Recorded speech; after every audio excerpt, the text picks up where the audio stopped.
hoping also invigorated our keynote discussant into sort of trying to connect all that you presented us with, Professor Kassab, yesterday, and the papers that were presented yesterday and today as well.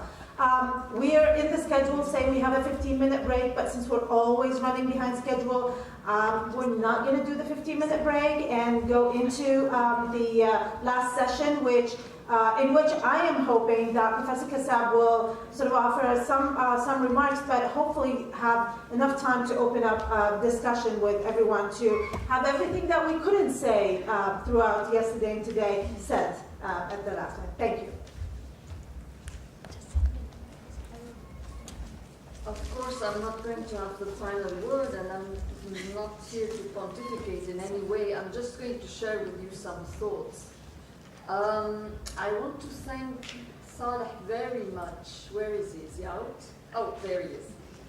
Very, very much for this presentation. And I don't know how you felt about it, but I'm always very surprised when I'm shown representations of our recent history. I'm always surprised that people are able to articulate things that we felt like they are ineffable.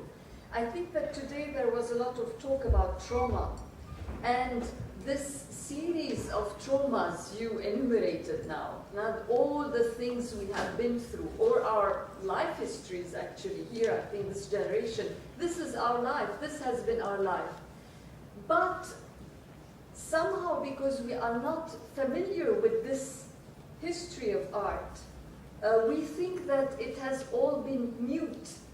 We are overwhelmed by political discourse. We have, politicians just fill our ears and our minds, but we are not very much aware of this representation, of this articulation of the trauma. And today, the use of I think trauma has to be unpacked further, and you mentioned Jeffrey Alexander saying that trauma doesn't become a trauma unless it becomes cultural. If I understood you correctly, I'm not very at ease with that. I think a trauma is a trauma, and then what you do with it culturally remains to be seen. But in this case, I think, I remember going to an exhibit at the Beirut Art Center a couple of years ago about the Lebanese War. And that too was for me such an experience, such a discovery that, my God, what I went through in the mode of the ineffable was there articulated and represented. And they are so powerful, as you indicated. Some of them are really so full of speech. That they are very important to take into cognizance. And if I am again in this job of linking more abstract intellectual history with art history, the word I think that connects us is the business of curating. I think that when I worked on modern Arab thought, I felt that I was doing the job of a curator, first of all for myself. And what I expressed here about art, I felt the same about thinkers. And I think it has to do with what we are taught, what we are exposed to as we grow up in these societies of ours. Yesterday, as the conference started, and the students were around West Hall going to their final exams or just being on campus. And I wondered, all these names that you people who work in Arab art, names that are familiar to you, Fatih Mudarris, Ziya Azzawi, Shafi Aboud, how many of these young people outside are familiar with the existence of these artists? I wasn't aware of them, and for me it's a constant discovery. And similarly, I didn't know at all what Arab thinkers were working on, what kinds of debates they were engaged in, and of course the joke goes, when I was working on the book, what do you work on? I work on Arab thinkers. Oh, are there Arab thinkers? Or the joke, oh, do Arabs think? Yes, we get the sense of the humor there. The sad reality is that indeed we grow up with the impression that there are no artists among us and there are no thinkers among us. And it is not just here, I'm not expressing in anger saying, oh, how is it that they don't know Shafi Aboud, or they don't know Saad al-Lawannous, or they don't know Abdullah al-Urwi. I think it has something to do with what is worth knowing, what is worth teaching, and where do you get this access? I grew up like Saleh, I suppose. We went to the schools here and I was a good girl. I did my homework and then I came to AUB, graduated from the philosophy department with a master's. I did not have an inkling as to what was being thought around me in the Arab world, nor what was being produced in terms of art. And I'm not a unique case, I think. Here we are talking about a typical phenomenon. Somehow we managed to produce generations who are not aware of their own thinkers, of their own immediate intellectual and artistic history. And I think this is very sad. And here I link it with that aha sort of experience. And it's not only the business, so there are thinkers, so there are artists. I think it's much, I'm sure you would agree with me that it has something, it's something much more deeper here that happens, is that I find a voice, I find means of expression, means of articulating, whether artistically or intellectually, of what we have been through, what we go through. And I think this is very, very important. Of course, it has something to do with self-esteem. It's better to feel that you come from, that your environment, that your society has people who are capable of thinking, of expressing, but it has something to do with my own self-awareness of what I live with, the sense that, I have arms and I have eyes and I have a tongue, that I can process what I go through. And since we go through a lot, so the achievement then psychologically and artistically and intellectually is extremely important. So writing the history of modern and contemporary thought and writing the history and discussing or thinking about modern and contemporary Arab art is, I think, a work of curating ourselves, in fact. And the big challenge then is not only of doing the writing and the thinking, but also of disseminating it. I get much more opportunities to teach modern and contemporary Arab thought abroad than in Lebanon. In Lebanon, I beg universities to let me teach a course in Arab thought. People are not interested. They don't think that, of course, we don't think it is worth teaching.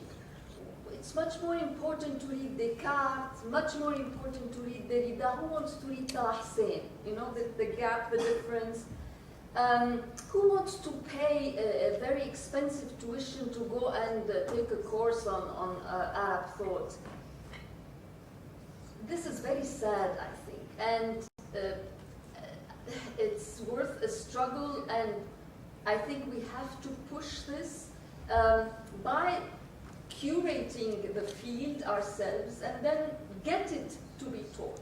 I think it is a scandal, I think it is a pedagogical scandal that kids graduate from high school without ever having heard the name of Taha Hussein or Saad al-Lawannous. These should be household names. graduating from a university in Lebanon without being familiar, I'm not saying becoming specialists or becoming passionate of these fields, but it is unacceptable, I think, that one can graduate from a university in the Arab world without having normal familiarity with these legacies. This is our modern tradition. I mean, in a society which is so obsessed with turath, this is my turath. And I think when we curate, there is a work of stock taking. I felt that when I was writing my book, I was just collecting, you know, putting together.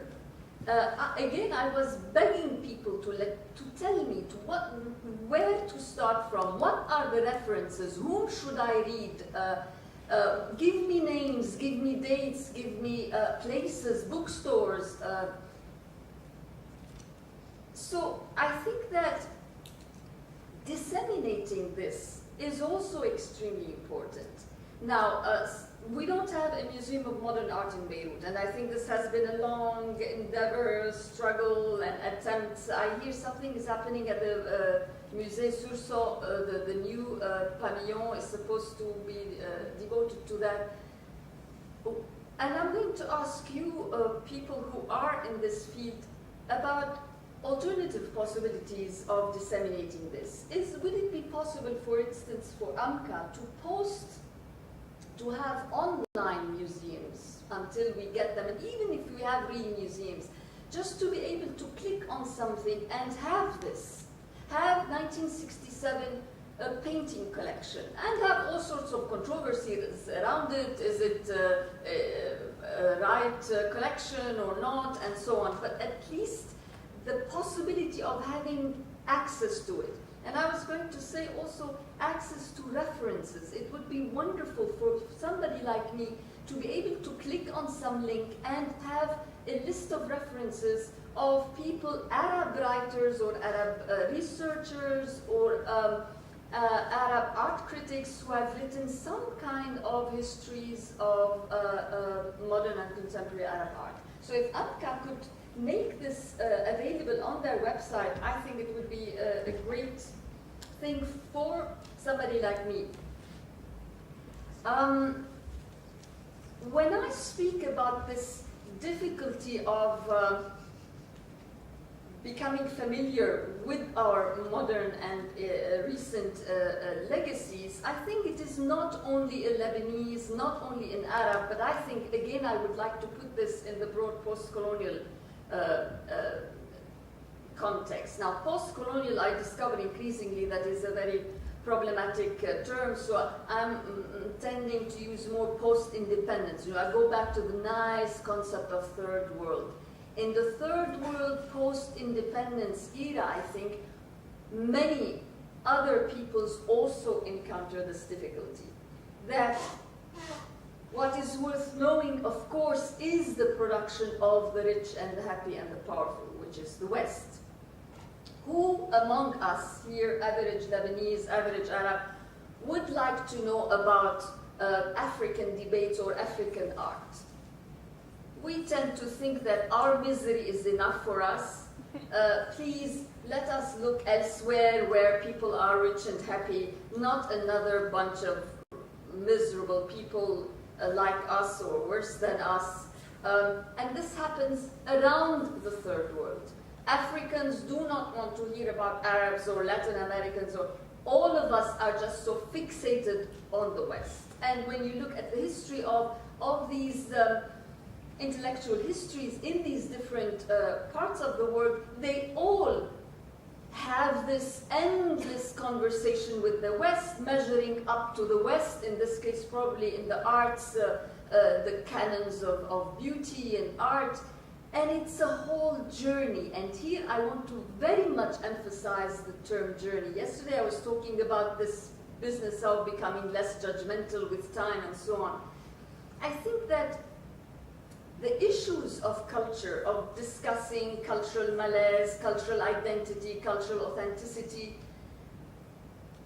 these are not intellectual exercises. In other words, it's not one day I wake up and I decide, you know what, today I'm going to write a treatise on authenticity. The next day I wake up, I say, let me write about post-nationalism. It is not like that, we all know that, no?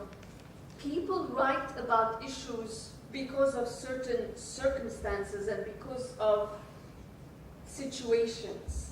And I think that as far as, well, from what I read, these journeys in thinking culture and thinking cultural matters happen in time and in history. And so, take the notion of authenticity, for instance. It's not that, you know, we were not intelligent enough to figure out in 1930 or 1920 that the concept of authenticity could be essentialistic and could be problematic, and so it's not a matter of smartness. These are not exercises in smartness. This is thinking in time.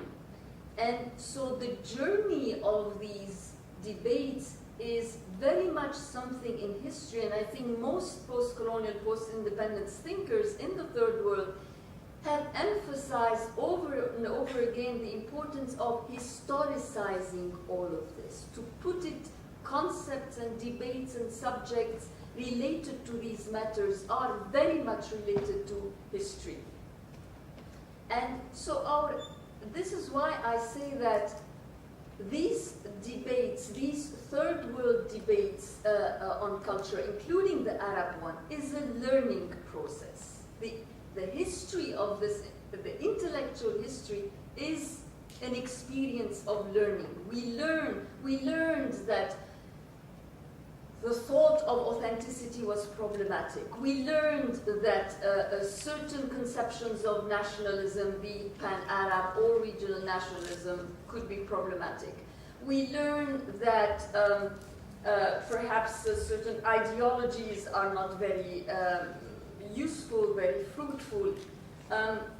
So what I'm saying is that it's very important to make the connections between these art histories, the intellectual histories, and the socio-political context. And I think these 2 days, most of the papers were demonstrations of that linkage, of the significance of the history.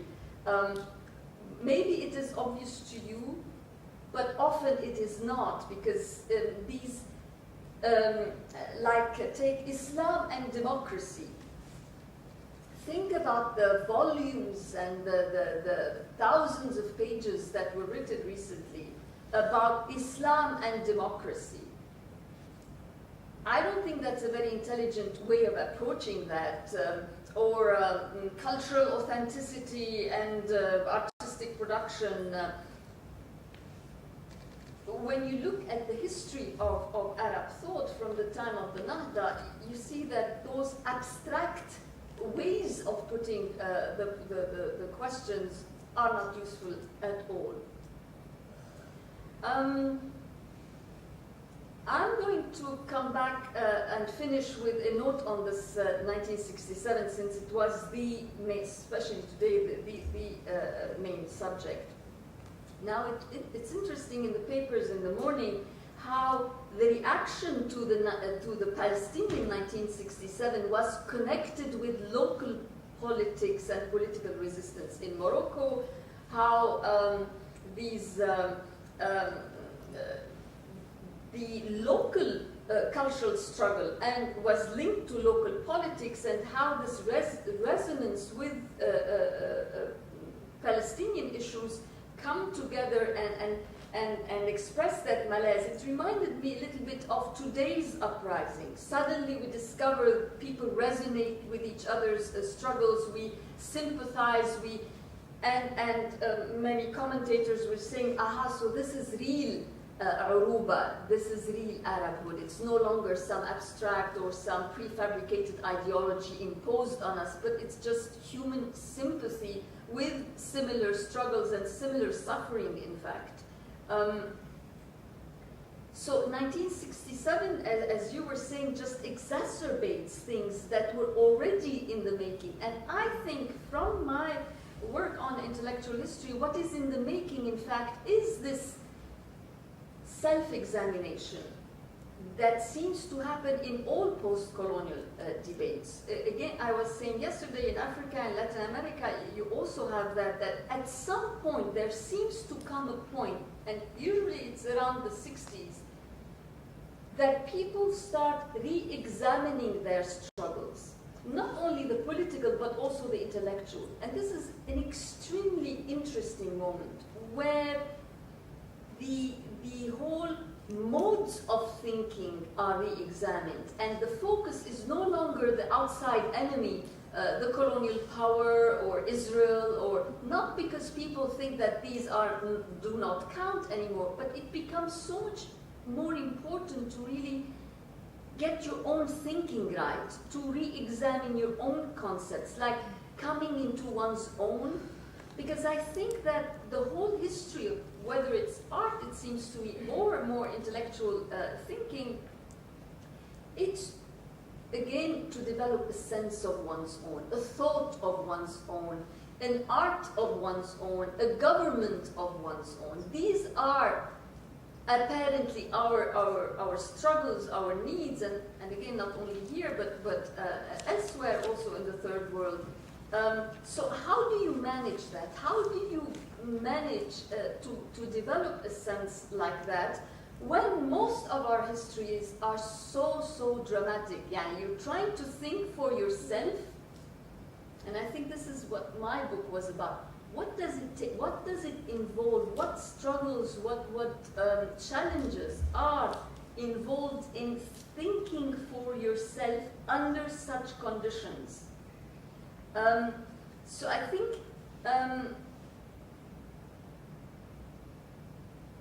I lost my thoughts.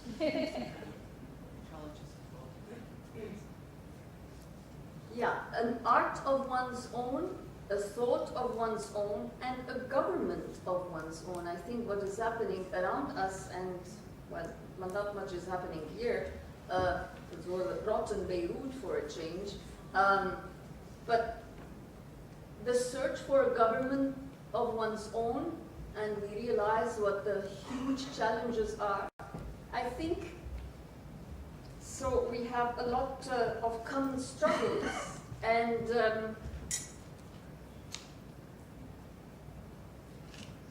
I think I will stop here.